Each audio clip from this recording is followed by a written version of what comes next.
안녕하세요. 어르신의 건강과 행복을 위한 가장 든든한 장기요양기관을 만들어가는 케어스토리 강성만 국장입니다. 네, 지금 보시는 영상은 저희 1분기 노인학대 예방교육인데요. 지금부터 여러분과 함께 1분기 노인학대 예방교육을 함께 살펴보실 텐데, 그 교육을 진행할 텐데, 제목에서 보시는 것처럼 제목이 노인 권리 수호 및 노인학대 예방 교육 이렇게 되어 있습니다. 자, 먼저는 그 장기요양기관 평가에서도 이 노인학대 예방 교육 내용 중에 어르신의 권리 보호에 대한 그런 내용을 노인학대 예방 교육대 해 주십사 그 평가 규정에도 담겨져 있죠. 자, 그런데 평가를 떠나서 우리가 어르신께서 어떠한 권리를 갖고 계신지, 자, 물론 인권이라는 범위 안에서 우리 인간으로서 갖고 있는 본질적인 그런 권리를 다 누릴 수 있지만, 자, 장기요양 기관을 이용하는 데 있어서 관련된 더 특별한 그러한 어르신으로서의 권리, 그 권리를 우리가 알고 그 권리를 어떻게 지켜드릴지 수호라는 거죠. 그 부분과 함께 노인 학대를 우리가 예방하기 위한 노력, 그리고 노인 학대 발생 시에 우리가 어떻게 대처할지 이런 부분에 대해서 이 시간에 여러분들과 함께 나누도록 하겠습니다. 자, 이 제약 그 제목 상단에 보시면 이렇게 느낌표로 중요하기 때문에 해놨죠. 보시면 장기요양기관 종사자 선생님과 보호자분들께서 반드시 아셔야 하는 이라는 단서를 달아놨습니다.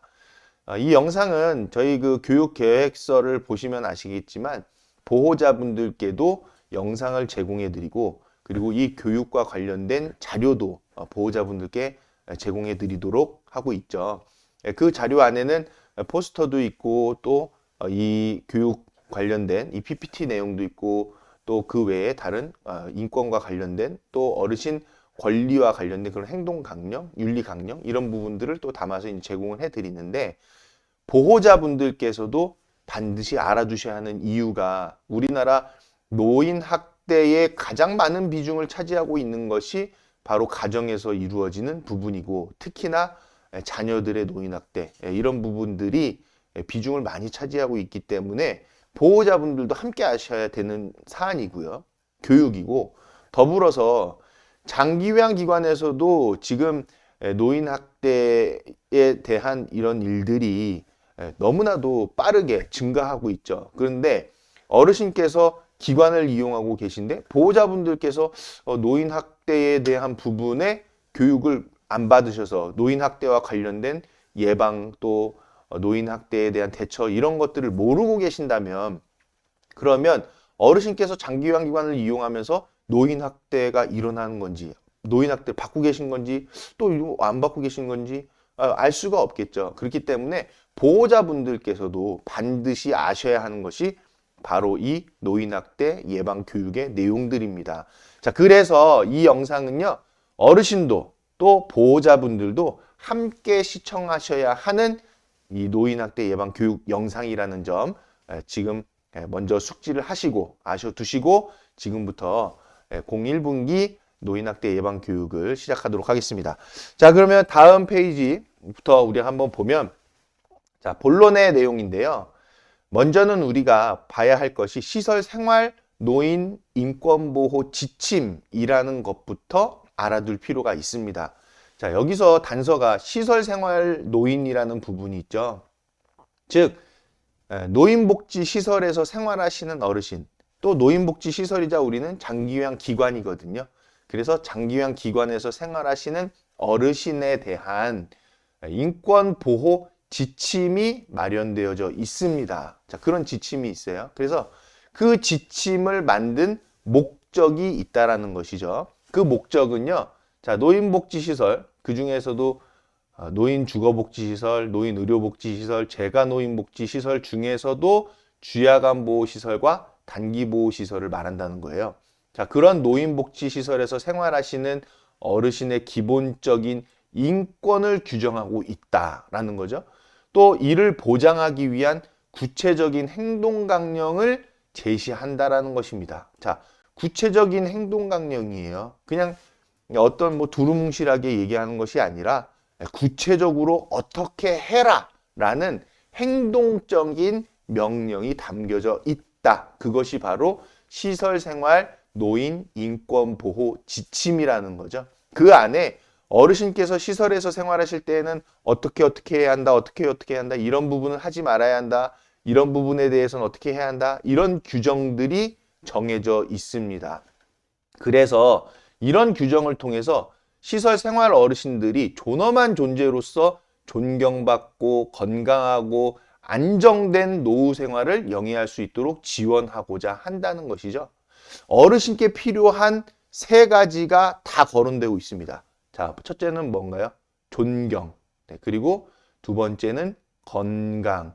또 세 번째는 안정이라는 것이죠. 어르신께 필요한 이 세 가지가 바로 이겁니다. 존경과 건강과 안정이라는 부분이죠. 자, 이런 부분들을 보장해 드리는 지침이 바로 시설생활 노인 인권보호 지침이라는 것입니다. 자, 그래서 이 시설생활 노인 인권보호 지침의 제정 배경을 보면요. 이걸 왜 제정했는가라는 거예요. 자, 어르신의 기본권을 확보하기 위한 주거권 보호, 보호의 사각지대 해소, 신체적, 정신적 의존 상태에 있는 어르신의 건강 보호, 어르신 교육 프로그램 개발 및 고용기회 제공 등을 통해서 노인의 기본권을 보장하기 위하여 노인복지법 제3조, 장애인, 노인, 임산부 등의 편의 증진 보장에 관한 법률 제6조, 건강가정기본법 제25조, 교육기본법 제3조, 네, 이런 데에서 어르신의 권리 보호를 위한 국가 및 지방자치단체의 책임, 네, 국가 및 지방자치단체 당연히 책임이 있죠. 더불어서 제가 빨갛게 크게 써놨는데 가족의 노력을 명시하고 있다라는 것입니다. 그래서 노인 인권보호 지침의 내용을 보호자분들과도 함께 볼 필요가 있다라는 거거든요. 그래서 가족도 함께 노력해 주셔야지만이 시설에서 생활하시는 어르신의 인권이 보호될 수 있고 학대가 예방될 수 있다라는 것을 꼭 기억해 주셨으면 합니다. 자, 그래서 이 가족의 노력을 명시하고 있는 것뿐만 아니라 어르신의 인권을 명확히 규정하고 또 이를 보호하기 위한 시설 운영자, 또 종사자, 그리고 가족, 또 지역사회 등 관련자들이 취해야 할 구체적인 행동 강령을 마련할 필요가 있어서 이 시설생활 노인 인권보호 지침을 제정했다라는 것이죠. 자, 그러면 시설생활 노인 인권보호의 지침의 내용은 과연 무엇인가? 우리가 이제 봐야 되겠는데요. 제가 이렇게 중요한 부분만 따로 정리를 해놨습니다. 자, 이 내용들에 있어서 더 구체적인 내용들이 다 있는데 우리가 큰 틀의 내용들만 먼저 보고 구체적인 내용들은 나눠드리는 자료를 통해서 또 한번 확인해 보시면 좋을 것 같습니다. 자, 먼저는 존경과 존엄한 존재로 대우받고 차별, 착취, 학대, 방임을 받지 않고 생활할 수 있는 권리. 자, 이 권리를 어르신께서 갖고 계신다는 거죠. 그런데 지금 보면요. 차별, 착취, 학대, 방임. 지금 우리 사회에서 굉장히 늘어나고 있는 그런 사건들, 사고들에 대한 내용입니다. 어르신은 특히나 노약자죠. 약자에 속하는데 약자기 때문에 이런 차별과 착취, 학대, 방임에 노출될 그런 것들을 받을 수 있는 그런 위험에 있는 어르신이라는 거죠. 그래서 존경과 존엄한 존재로서 대우를 받아야 할 뿐만 아니라 이러한 차별, 착취, 학대, 방임을 받지 않고 생활할 수 있는 권리가 있다라는 겁니다. 자, 또한 개인적 욕구에 상응하는 질 높은 케어와 서비스를 요구하고 제공받을 권리가 있다는 거예요. 요구하고 제공받을 권리가 있습니다. 그렇기 때문에 어르신께서는 수발을 위한 서비스를 기관에 요청하실 수도 있고 그에 따라서 기관에서는 어르신께 그 요청에 부응해야 한다는 거죠. 그런데 보면 개인적 욕구에 상응하는 이라고 되어 있습니다. 즉 단체적 욕구가 아니라 개인적 욕구라는 거예요. 한 분 한 분의 어르신의 욕구에 부응하는, 상응하는 질 낮은 수발이요? 아니요. 질 높은 수발입니다. 질 높은 수발이기 때문에 우리는 케어 서비스의 질을 계속 향상시켜 나가야 되는 것이고, 어르신 개별적으로 어떤 욕구를 갖고 계신지, 욕구라고 하면 좀 이제 말이 어렵잖아요. 어떤 부분을 원하시는지, 어떤 서비스를 원하시는지, 어떤 도움을 원하시는지 우리가 파악해서 그러한 서비스를 적극적으로 제공해 드려야만 한다는 것이 규정화되어 있다는 거예요. 자, 또한 안전하고 가정과 같은 환경에서 생활할 권리가 있으신 거죠. 자, 그런데 우리 기관에서 안전하지 못한 환경들도 상당히 많이 있습니다. 네, 그런 부분들은 뭐 저희가 재난 상황 대응 훈련이라든지 이런 걸 해보면 알죠. 인원이 너무 많아서 재난 상황이 벌어졌을 때 그에 따라서 대피가 어렵다든지 화재에 취약한 그런 큰 규모의 시설이라든지 네, 이런 부분들이 있고, 또는 우리가 그런 화재라든지 이런 안전사고를 예방하기 위해서 계속 그 안전관리를 해야 되는데 정기적인 안전관리를 안 한다든지 네, 그런 부분이 있을 때는 어르신의 권리를 침해하고 있는 거거든요. 안전권을 침해하는 겁니다. 그것도 어르신의 권리를 보호해드리지 못하는 거예요. 안전하지 못한 시설로 가는 거. 시설의 안전을 관리하지 않는 것도 어르신의 권리를 침해하는 거다. 더불어서 가정과 같은 환경에서 생활할 권리가 있으시다고 하잖아요. 그런데 말만 노인요양 공동생활 가정이지 전혀 가정과 같은 분위기가 없는 시설들도 많습니다. 또 노인요양 시설이라고 해서 거기에 어떤 슬로건으로 뭐 가정과 같은 시설 이렇게 해서 슬로건은 해놨지만 정작 보면 가정과 같은 환경은 없더라. 또 어르신 개별적인 그런 공간이라든지 뭐 이런 부분이 없는 그런 요양원들 상당히 많습니다. 근데 그런 시설들은 어르신의 권리를 보호해드리지 못하고 있는 거라고 할 수 있는 거겠죠. 자, 또 시설 내외부 활동에 신체적 구속을 받지 않을 권리가 있으신 겁니다. 자, 그런데 기관에서는 어르신을 보호한다는 명목하에 그런 이유로 핑계라고 해야 되겠죠. 네, 어르신의 활동을 제약하는 경우가 상당히 많죠. 특히 어르신께서 어떤 야외 활동을 원한다든지 배회를 원한다든지 그런 부분이 있는데 기관의 인력이 부족하다고 해서 어르신께서 자유롭게 배회하지 못하게 한다든지 어르신께서 야외 활동으로 나가려고 하는 산책하려고 하는 부분을 제한한다든지 이런 것들은 어르신의 권리를 제한하는 것이다. 보호해드리지 않는 것이다. 네, 그렇다고 우리가 볼 수 있는 거겠죠.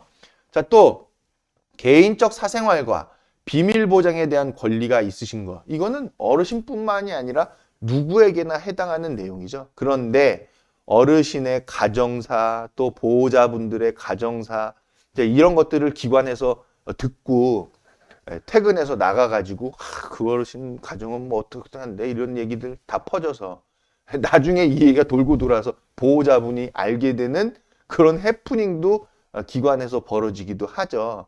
이런 경우는 어르신의 권리를 보호해드리지 못하는 것이다. 또 어르신께서는 우편, 전화 등 개인적 통신을 주고받을 권리가 있으신 거죠. 그렇기 때문에 어르신께서 연락을 취할 수 있고 전화를 하고 싶은 분들과 자유롭게 통신할 수 있도록 배려해 드려야만 합니다. 또 정치적, 문화적, 종교 활동에 제약을 받지 않고 자유롭게 참여할 권리가 있으시고요. 또 개인 소유 재산과 소유물을 스스로 관리할 권리가 있으신 거. 또 비난이나 제약을 받지 않고 시설 운영과 서비스에 대한 개인적 견해와 불평을 표현하고 이의 해결을 요구할 권리도 있으시죠.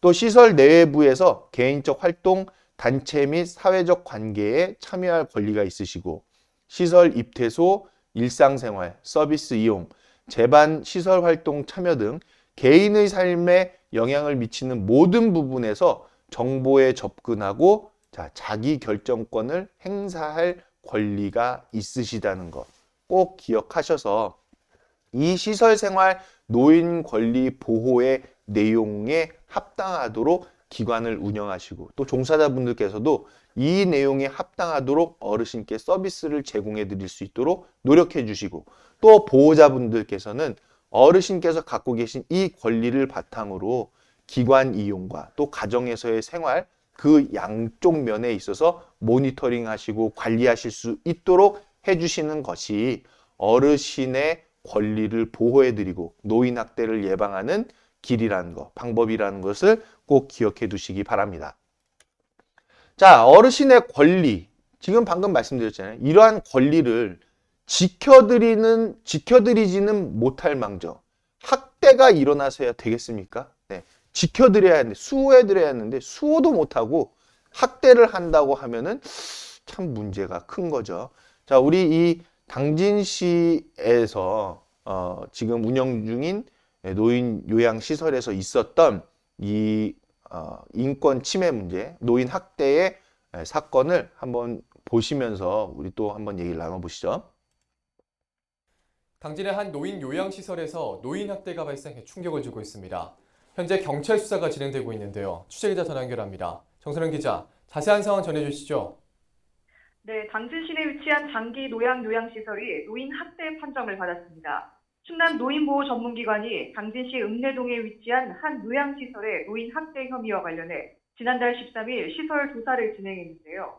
노인보호기관이 당진시에 통보한 조사 결과에 따르면 해당 시설은 신체적, 정서적 학대뿐만 아니라 성적 학대 등의 정황까지 확인됐습니다. 충남 노인보호 전문기관은 퇴사한 요양보호사의 제보로 해당 요양원에 대한 조사를 벌였다고 밝혔습니다. 예, 그럼 지금까지 밝혀진 학대 내용은 좀 어떻습니까? 네, 조사 결과 드러난 학대 내용은 충격적이었습니다. 당진시에 따르면 해당 시설에선 어르신에게 사용한 기저귀로 입을 누르거나 응급벨로 호출을 해도 대응하지 않고 심지어 모욕감을 주는 언행을 사용한 것으로 밝혀졌습니다. 여기에 기저귀를 교체할 때는 가림막을 사용하지 않아 성적 수치심을 유발하는 등 신체적, 정서적 학대뿐만 아니라 성적 학대까지 광범위하게 인정됐습니다. 예, 노인 요양시설 학대와 관련해서 당진시가 경찰 조사를 의뢰했다고요? 네, 그렇습니다. 당진시는 지난 5일 당진경찰서에 수사를 의뢰했고 당진경찰서는 관련된 공무원과 시설 관련자들을 불러 참고인 조사를 진행했는데요. 시는 해당 요양원에 대한 행정처분을 내리기 전에 모호한 부분을 명확하게 하기 위해 경찰에 수사를 의뢰했다고 밝혔습니다. 노인보호기관이 학대를 당했다고 구체적으로 파악한 피해자는 현재까지 모두 3명입니다. 하지만 이번에 드러난 학대 피해 어르신들의 경우 요양원의 일부 구역에서만 지냈던 수급자인데다 당초 학대 신고는 피해자들이 있던 곳이 아닌 다른 구역에서 지적된 만큼 추가적인 혐의 가능성도 남아있는 상태입니다. 네, 그러면 앞으로 해당 요양원에 대한 처벌은 어떻게 되는 건가요? 네, 정확한 처벌 수위는 경찰 조사 결과가 나와봐야 알겠지만 일반적으로 노인 장기요양보험법 시행 규칙에 따르면 폭행을 가하거나 상해를 입힐 경우 1차 적발 시엔 업무정지 6개월 처벌을 받게 됩니다. 또 2차 적발 때엔 장기요양기관 지정을 취소하도록 규정돼 있는데요. 해당 시설의 경우 1차 적발에 해당되는 것으로 알려진 상태입니다. 하지만 이번 노인학대의 경우 성적 학대도 포함되어 있기 때문에 조금 다른 상황입니다. 어르신들에게 성적 수치심을 주는 성폭행과 성희롱 등의 행위가 드러날 경우 한 번만 적발돼도 지정이 취소됩니다. 이에 따라 당진시는 장기요양기관 지정 취소나 폐쇄, 업무 정지가 될 수 있는 만큼 현재 입소자들을 다른 기관으로 옮겨 보호될 수 있도록 안내를 완료한 상태입니다. 예, 알겠습니다. 네, 지금까지 정선영 기자와 이야기 나눠봤습니다. 자, 이렇게 보셨는데요. 지금 이 기관에서 과연 누가 어르신께 학대를 했을까요? 네, 대표자분이 다 다니면서 이렇게 학대를 했을까요? 네, 아니죠. 종사자분들께서 학대를 한 그런 정황으로 보여집니다.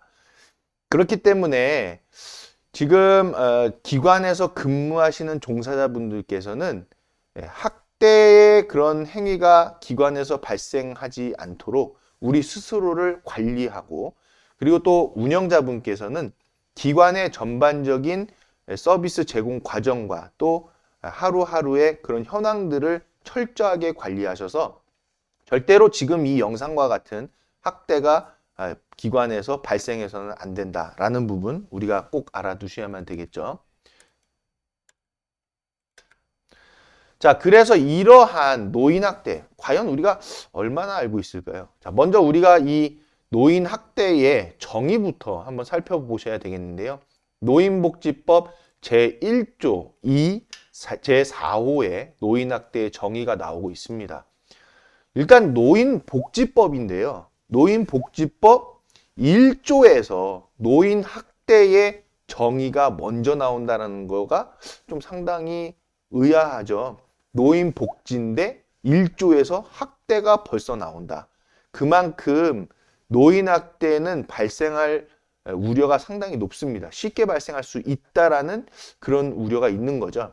그렇기 때문에 노인복지에 관한 분야에 있어서 학대가 먼저 나오는 거다라고 이해를 하시면 좋을 것 같아요.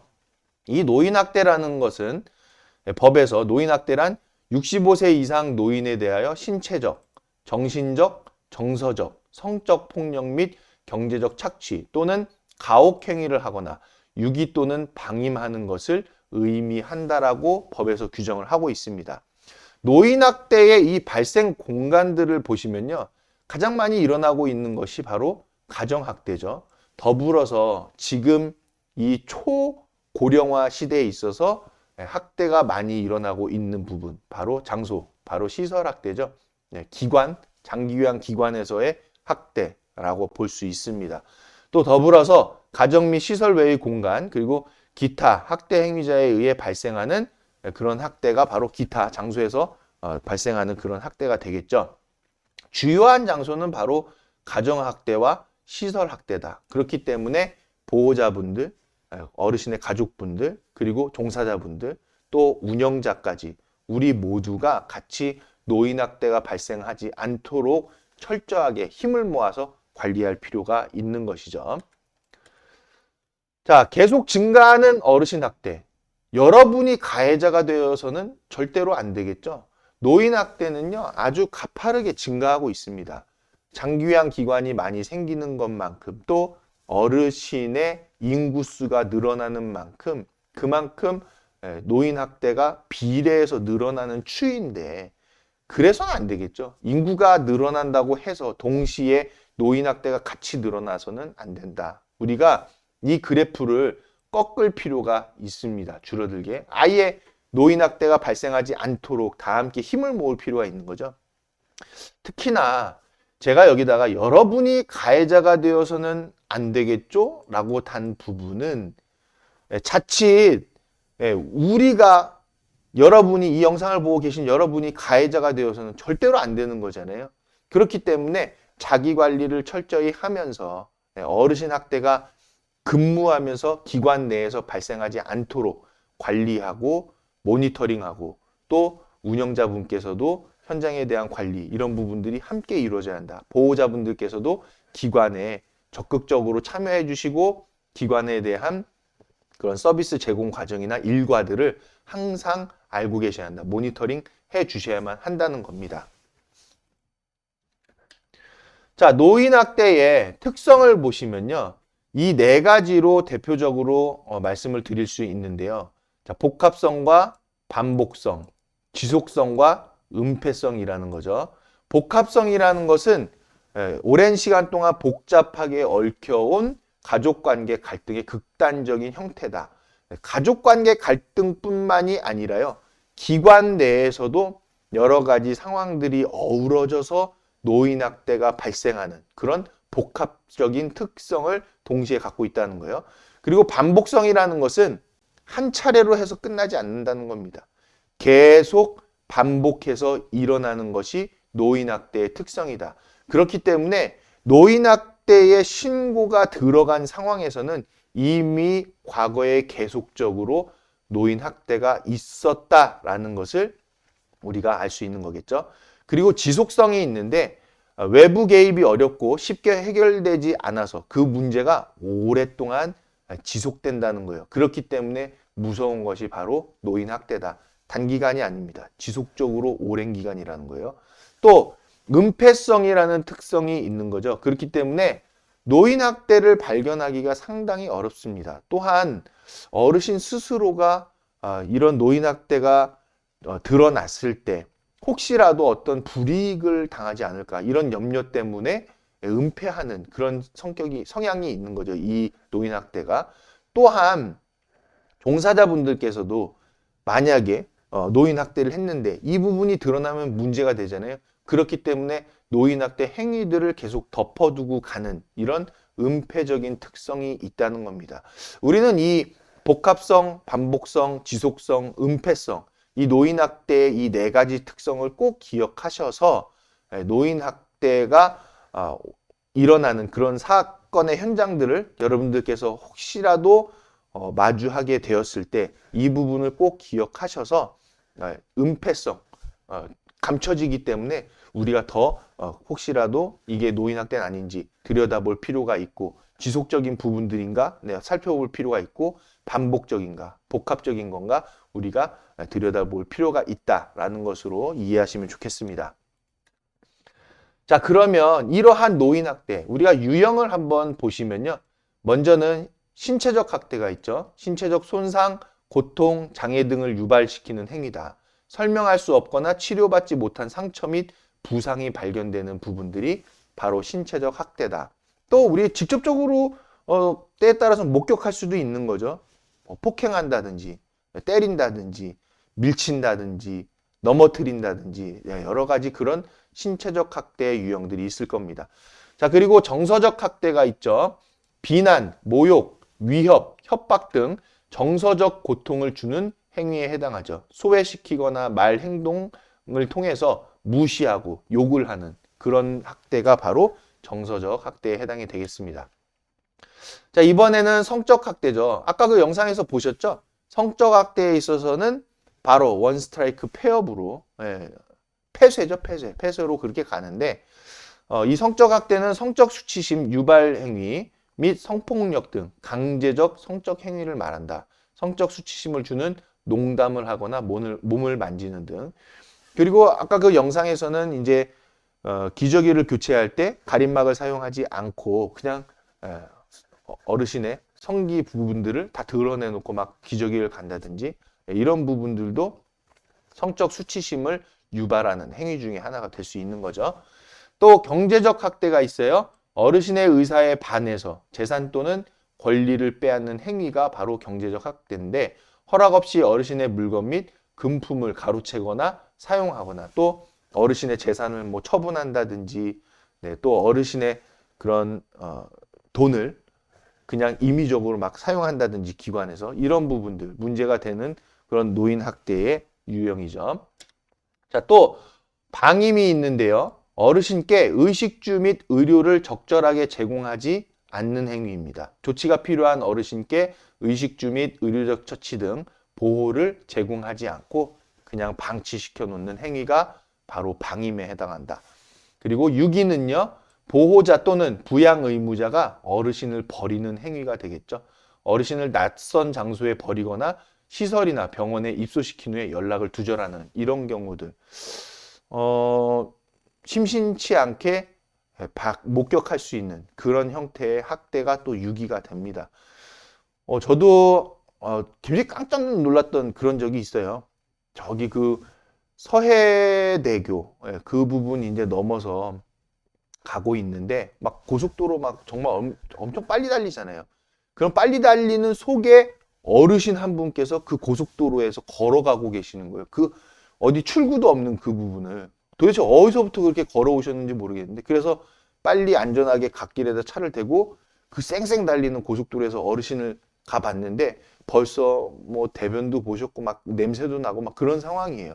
그래서 안전하게 어르신을 차에 모시고 이제 이 고속도로 거기 그 톨게이트 거기 이제 안전하게 모셔다 드렸는데 보니까 어르신께서 좀 이렇게 뭔가 보호를 제대로 받지 못한 상태에서 이탈된 그런 상황으로 보여지더라고요. 그래서 제 마음속으로 혹시라도 이 부분이 이 상황이 유기의 그런 학대 상황이 일까봐 그런 학대 상황일까봐 좀 많이 걱정했던 그런 경우도 있었고 또 어르신을 시설에 입소시켰는데 그 이후로부터 보호자들이 아예 전화도 안 받고 연락도 안 되는 간혹 한 번 연락될 때, 그런 때만 딱 어쩌다 한 번씩 연락 받으시고 그 외에는 아예 어르신을 찾아뵙지도 않는 그런 형태의 행위들, 그런 것도 어르신을 시설에 그냥 유기하는 그런 학대의 유형에 속할 수도 있다라는 부분으로 여러분들 알아두셨으면 좋겠습니다. 자, 노인학대는 범죄라는 거예요. 노인학대는 범죄입니다. 범죄. 자, 이 노인학대 예방 캠페인 우리가 영상을 한번 보실 텐데요.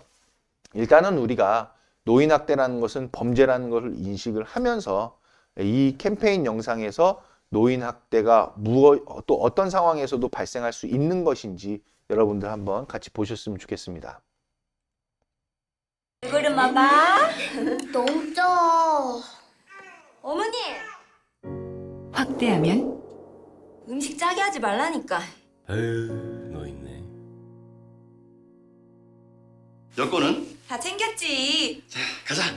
확대하면 다음엔 유럽여행 가자. 알았어. 할아버지는? 우리끼리 가는 거야. 어머니, 확대하면 이 돈 저한테 맡기세요. 제가 알아서 다 할게요.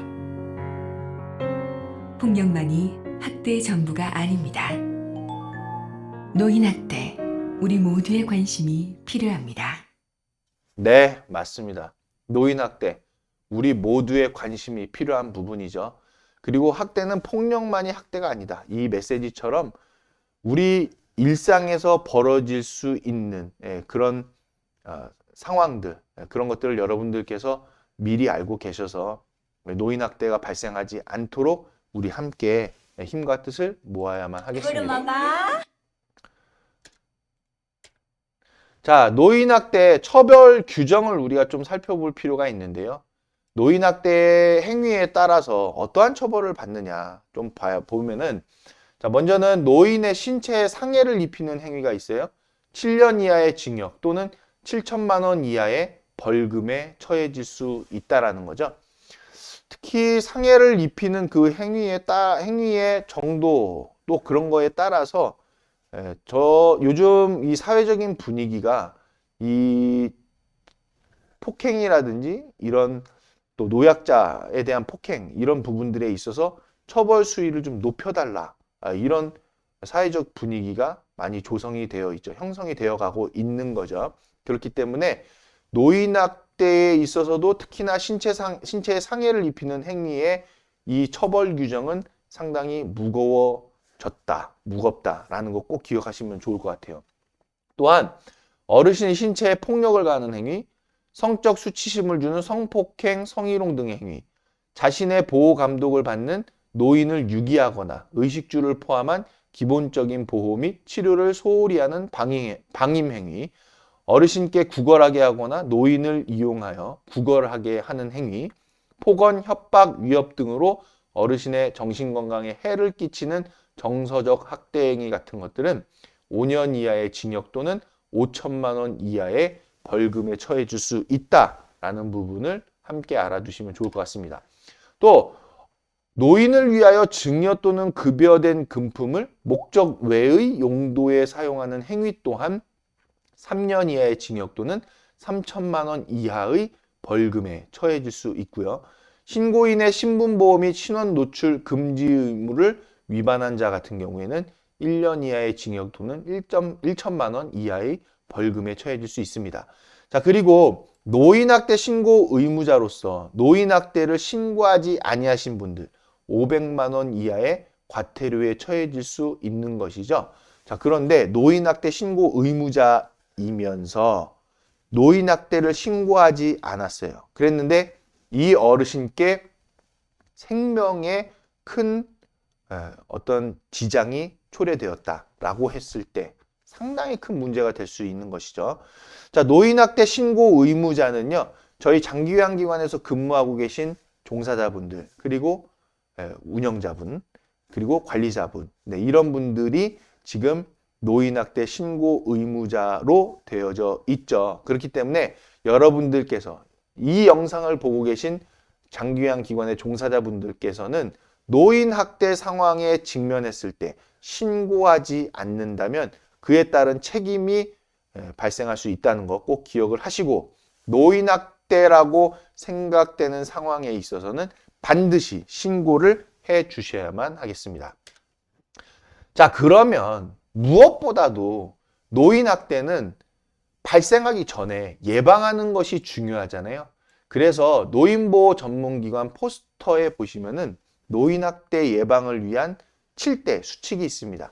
자, 거기에 제가 플러스해서 몇 가지를 더 말씀을 드릴게요. 노인 학대를 예방하기 위해서는 먼저 누구도 어르신을 학대할 수 없다는 불변의 사실을 꼭 기억하시기 바랍니다.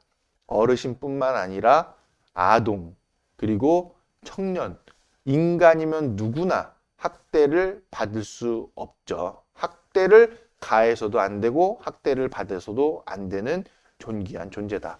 자, 그리고 가능한 건강을 유지하셔야지만이 노인 학대를 예방할 수 있는 부분이 될 수 있다는 거. 그리고 자기 소유의 재산을 스스로 관리하는 부분, 여가 및 사회 활동을 지속하는 거, 변화하는 사회를 이해하려고 노력하는 그런 부분, 또 가족에게 사랑한다는 표현을 자주 하는 거, 그리고 어떤 상황에서도 자신을 사랑하는 이런 것들이 바로 노인 학대를 예방할 수 있는 7대 예방 수칙으로서 노인보호 전문기관 포스터에 실려 있는 내용이죠.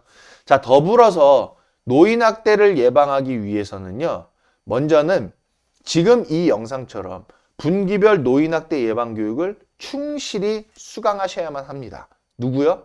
종사자분들, 그리고 운영자분들, 보호자분들, 어르신까지. 자, 이 네 분들께서는 모두 분기별 노인 학대 예방 교육을 충실히 수강해 주셔야지만이 우리가 노인 학대를 적극적으로 예방해 나갈 수 있습니다. 노인 학대에 대해서 먼저 이해하고, 그리고 어떤 것들이 노인 학대냐, 이 노인 학대에 대한 인식이 바로 서야 예방할 수 있는 거잖아요. 그렇기 때문에 제일 먼저 중요한 것은 바로 교육이다. 사람은 교육으로서 문제를 해결해 나갈 수 있기 때문에 이 노인학대 예방 교육을 충실하게 진행하고 받는 것이 노인학대를 예방하는 가장 좋은 방법이 됩니다. 자, 또한 종사자분들요, 그리고 또 보호자분들도 이 부분에 해당하는 거죠. 운영자분도 마찬가지고요. 몸과 정신에 이상이 발생할 정도로 무리하게 근무하거나 생활해서는 안 되는 거죠. 사람이 그런 부분 무리하게 생활하고 무리하게 일하고 그러면 지칩니다. 지치면 짜증이 나죠. 자, 특히나 장기요양 기관에서 근무하시는 종사자분들께서 몸이 지쳐 있어요. 또 정신도 지쳐 있어요. 그런 상황에서 어르신께 서비스를 제공할 때 짜증이 올라가는 상황이라고 하면은 위험하죠. 그렇기 때문에 종사자분들께서는 먼저는 무리하게 근무하지 않아야 되는 거 중요하고요. 더불어서 충분한 휴식을 해주셔야 한다는 거, 또 주기적으로 계속 운동을 해주셔서 종사자분들의 건강을 지켜주셔야만 합니다. 장기 요양 요원 분들이신 거죠, 종사자분들. 그래서 건강을 유지해 주셔야 한다라는 거 꼭 기억을 하시고, 보호자분들께서도 가정에서 심신이 지치지 않게끔 관리를 해주시는 것이 좋다라는 겁니다. 또한 어르신 특성을 정확하게 이해하여야만 되겠죠. 어르신께서 혹시라도 치매 양상이 있으신 부분, 그래서 그 치매 양상에 대해서 객관적으로 우리가 좀 바라보고 우리가 좀 깊이 있게 어떻게 행동하는 것이 도움이 될까라는 것들을 생각을 해서 어르신 특성을 정확하게 이해해서 우리가 반응할 필요가 있다. 또한 장기요양 기관에서는 어르신의 그러한 특성들을 우리가 잘 면밀하게 기록하고 분석해서 어르신께 어떤 서비스를 더 잘 제공해 드릴 수 있을까라는 부분에 생각과 연구, 이런 것들이 필요하다. 그래서 어르신 특성을 정확하게 이해하는 부분이 중요하겠죠. 자, 또한 장기 요양 서비스 제공 과정에 있어서 어르신의 돌발 상황에 대한 대처 방법을 정확히 숙지하는 것도 매우 중요합니다. 유튜브에서 노인학대 이렇게 한번 쳐보세요. 그러면 뭐 다양한 그 노인학대의 그 사건 영상들이 있습니다. 그 영상 보시면 뭐 어르신 팔이 차 안에 이렇게 있는데 막 거기다 막 문을 막 밀어가지고 이렇게 막 대처하는 그런 분의 영상도, 뉴스 영상도 있고 그런데요. 어르신께서 돌발적으로 행동하는 그런 경우들이 많을 수가 있죠. 특히나 노인성 질병을 갖고 계신, 또 치매라든지 정신적인 부분에 있어서 어떤 질병이나 그런 노인성 질병이 있다라고 하실 때에는 돌발 상황, 돌발 행동이 자주 일어날 수가 있습니다. 그런 상황에 대해서 유연하게, 부드럽게, 그리고 적절하게, 신속하게 대처할 수 있는 방법을 보호자분들뿐만 아니라 종사자분들께서도 같이 숙지하셔가지고 대처할 수 있는 그런 역량이 필요하다라는 부분이죠. 또한 장기요양기관과 어르신에 대한 적극적인 관심이 바로 노인학대를 예방할 수 있는 방법이 됩니다. 보호자분들께서는요, 종사자분들도 마찬가지예요. 그 기관에 근무하고 있다고 해서 나의 일만 생각하지 마시고요. 전체적인 그런 종사자분들의 움직임, 그리고 서비스 그 제공 행동들, 그런 것들을 같이 모니터링하고 봐주셔야만 하는 거죠. 또한 보호자분들께서는 장기요양기관에서 어떤 서비스가 제공되고 있는지, 우리 그 어르신께서 이용하고 계신 장기요양기관이 지금 매일 어떤 서비스를 제공하고 어떤 프로그램을 하고 어떻게 운영되고 있는지, 그에 대한 적극적인 관심이 장기요양기관에서의 어르신 학대를 예방할 수 있는 아주 좋은 방법이다, 예방법이다라는 거 꼭 기억을 하시기를 부탁을 드리겠습니다. 자, 노인학대 그러면 발견했을 때 우리가 어떻게 대응해야 할까요? 노인학대 발견 시 대응 방법인데요. 보시면 이제 그 노인학대 예방 포스터죠. 난 안 괜찮아. 어르신의 그 노인학대 혹시라도 받고 계신 그런 어르신의 상황은 당연히 안 괜찮겠죠. 그래서 우리가 노인학대를 발견했다면, 자, 먼저 주저하지 마시고, 긴장하지 마시고, 주저하지 마시고요. 적극적으로 바로 즉시 신고를 해 주셔야만 합니다. 노인학대 신고 상담 전화는요, 24시간 운영되고 있어요. 전화번호는 1577-1389번, 1577-1389번, 1577-1389번. 네, 기억하시면 좋은 번호죠. 기억하셔야만 하는 번호죠. 1577-1389번 또는 110번으로도 전화하셔도 받습니다. 1577-1389번은 그 노인 학대에 대한 우리 그 기관이 있죠. 그 기관으로 바로 연결이 되기 때문에, 네, 그렇기 때문에 1577-1389번으로 전화를 하시면 노인학대 신고가 바로 이루어지는 그 전화번호라는 걸 꼭 기억을 하시고, 노인학대를 발견하시면 주저하지 마시고 적극적으로 바로 즉시 신고를 해 주셔야만 한다는 거 꼭 알아두시기 바랍니다. 자, 그러면 노인학대 신고 어떻게 하느냐? 전혀 어렵지 않다라는 거예요. 전화 한 통이면 충분하다는 거. 노인보호 전문기관 전화번호 방금 전에 말씀드렸던 1577-1389번으로 전화 한 통이면 충분하다라는 거 꼭 기억을 하시고, 노인학대를 발견했거나 노인학대로 의심되는 상황이 있다라고 하시면은 주저하지 마시고 즉시 노인보호 전문기관 1577-1389번으로 전화하시거나 110번, 129번 또는 관할 시군구나 국민건강보험공단으로도 도움을 요청하시는 것도 좋은 방법이다라는 것을 알아두시기 바랍니다. 자, 노인학대를 신고할 때 우리가 필요한 것 정도는 알으셔야 되는데요. 먼저는 적극성이 필요하다는 거죠. 즉시 적극적으로 신고해 주세요. 그리고 정확한 학대 정황을 파악해서 말씀해 주셔야만 합니다. 그 부분 꼭 기억을 하셔서 학대로 의심되는 상황일 때는 정확하게 메모를 하시거나 사진을 찍으시거나 영상으로 담거나 정확한 학대 정황을 포착할 필요가 있습니다. 또 학대 정황에 대해 가급적 다양한 정보를 알려드려야만 되겠죠. 학대받는 분은 누구신지, 어디에서 학대가 일어나고 있는지, 어떤 학대로 보여지는지, 현재 학대를 받고 계신 어르신의 상태는 어떤지 등을 다양한 정보로 안내를 알려드려야만 합니다. 또 노인학대를 신고했다고 피해를 볼 수 있을 것 같은 걱정은 내려두셔라는 거예요. 왜냐하면 노인복지법 제39조의 6, 제3항을 보시면 신고인의 신분은 보장되어야 하며 그 의사에 반하여 신분이 노출되지 않아야 한다라고 법에서 규정하고 있기 때문에 신분 노출은 걱정을 절대 하실 필요 없이 신분 노출에 대한 걱정은 내려두시고 적극적으로 즉시 학대 상황을 알려주셔야만 한다는 겁니다.